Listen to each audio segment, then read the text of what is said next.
দর্শক এতক্ষণ পর্যন্ত যে অডিও ক্লিপটি শুনলেন সেটি হচ্ছে বসুন্ধরা গ্রুপের এমডি সায়েম সুবহান আনভীর এবং মোশাররত জাহান মুনিয়া নামের একটি মেয়ে যে কিনা গুলশানের 1,00,000 টাকা ভাড়া করা একটি ফ্ল্যাটে একাই থাকতো তার।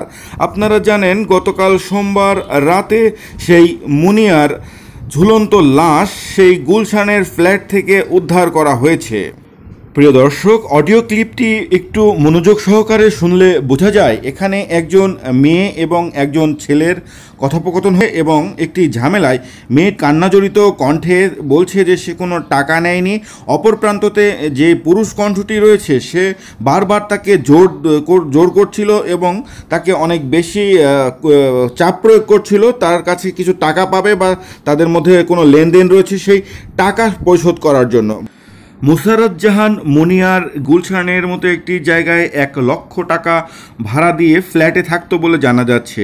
সেই মুনিয়া তার বোনকে কিছু একটা ঝামেলায় আছে এমন ফোন করেছিল এবং তার বোন কুমিল্লা থেকে এসেই তার ঘরের দরজা ভেঙে ঝুলন্ত অবস্থায় তার লাশ উদ্ধার করে।